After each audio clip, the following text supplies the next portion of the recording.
আসসালামু আলাইকুম প্রিয় প্রবাসীগণ, স্বাগতম সবাইকে আরও একটি নতুন ভিডিওতে। যারা হুরুপ্রাপ্ত তারা কিভাবে দেশে যাবেন সেই বিষয়ে অনেকে অনেক প্রশ্ন করে থাকেন।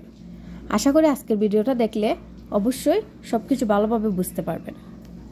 যে সমস্ত প্রবাসীগণ সৌদি আরবে কর্মরত থাকা অবস্থায় নিয়োগকর্তা কর্তৃক হুরুপ্রাপ্ত হয়েছেন অথবা কপিলের কাছ থেকে যে কোনো সমস্যার কারণে আপনি চলে এসেছেন, অন্য কোনো জায়গায় অবস্থান করছেন, জেনে নিন খুব দ্রুত কিভাবে দেশে যাবেন। যে সমস্ত কর্মীগণ হুরুপ্রাপ্ত অবস্থায় বাংলাদেশে যেতে চান তারা রিয়াদ দূতাবাস অথবা বাংলাদেশ জেদ্দা কনসুলেট টিমের মাধ্যমে অতি সহজেই দেশে যেতে পারবেন। আপনাদেরকে অবশ্যই ফাইনাল এক্সিটের আবেদন করতে হবে। ফাইনাল এক্সিট সংগ্রহের জন্য জেদ্দা কনসুলেট টিম অথবা রিয়াদ দূতাবাস টিমের মাধ্যমে আপনি ফাইনাল এক্সিট সংগ্রহ করতে পারবেন। তাদের কাছে যাওয়ার পর তারা আপনাকে ডেপুটেশন সেন্টারে নিয়ে যাবে। এক্ষেত্রে আপনার কফিল যে এরিয়ার হতে পারে, কোনো সমস্যা নেই। আপনাকে জেদ্দা কনসুলেট অথবা রিয়াদ দূতাবাসের লোকের মাধ্যমেই ডেপুটেশন সেন্টারে নিয়ে গিয়ে ফিঙ্গার দেওয়ানোর পর এক্সিট পেপার তোলা হবে। তারপর আপনি টিকিট কেটে দেশে চলে যেতে পারবেন। তারপর আসছি যারা রিয়াদ দূতাবাস অথবা জেদ্দা কনসুলেট রিয়াদ অথবা জেদ্দার বাহিরে আছেন, তারা কিভাবে যাবেন? তারাও যেতে পারবেন, কোনো চিন্তা নেই। তাদের জন্য আছে সহজ উপায়। আপনারা জানেন রিয়াদ দূতাবাস টিম এবং জেদ্দা কনসুলেট টিম সময়ে সময়ে সৌদি আরবের বিভিন্ন অঞ্চলে তারা কনসুলার টিম ট্যুর পরিচালনা করে। আপনি খোঁজ রাখবেন আপনার এরিয়ায় কখন আসবে।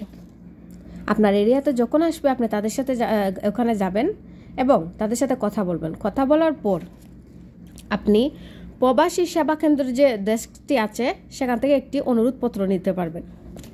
অনুরোধপত্রটি নেওয়ার আগে তাদের সাথে আপনি কথা বলবেন। যদি আপনার কাছে মেয়াদ সম্বলিত পাসপোর্ট থাকে তাহলে সমস্যা নেই। যদি পাসপোর্ট না থাকে অবশ্যই আপনি তাদের কাছ থেকে ট্রাভেল পারমিট নেবেন। তারপর বাংলাদেশ রিয়াদ দূতাবাস টিম অথবা বাংলাদেশ জেদ্দা কনসুলেট টিম আপনাকে একটি অনুরোধপত্র দিবে। অনুরোধপত্রটি দেওয়ার পর আপনি যে এরিয়ায় আছেন সেই এরিয়ার জাওয়াজাত অথবা তারহিল বলতে পারেন, তারহিলে সেই অনুরোধপত্রটি নিয়ে গেলে এবং আপনার সাথে যদি পাসপোর্ট থাকে পাসপোর্ট নিয়ে যাবেন, যদি পাসপোর্ট না থাকে ট্রাভেল পারমিট নিয়ে যাবেন। সাথে অনুরোধপত্রটি নিয়ে যাওয়ার পর সেখান থেকে আপনাকে ফিঙ্গারপ্রিন্টের ব্যবস্থা করে দেওয়া হবে এবং সেখানেই আপনার ফিঙ্গারপ্রিন্ট নেওয়া হবে। আপনার ফিঙ্গারপ্রিন্টটি নেওয়ার পরই আপনি ফাইনাল এক্সিটের পেপারটি পেয়ে যাবেন। ফাইনাল এক্সিটের পেপারটি পাওয়ার পর আপনার কাছে সময় থাকবে 60 দিন।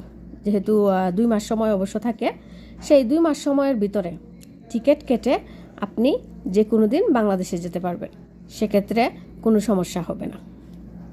আর যারা ট্রাভেল পারমিট নিতে চান তাদের অবশ্যই পাসপোর্টের ফটোকপি এবং পাসপোর্ট সাইজের 2 কপি ছবি লাগবে। এবং আপনার যদি ইকামা নাম্বার থাকে তাহলে ইকামা নাম্বার, যদি ইকামা নাম্বার না থাকে তাহলে বর্ডার নাম্বার লাগবে। ধন্যবাদ। ভিডিওটি শেয়ার করে সবাইকে দেখার সুযোগ করে দিবেন।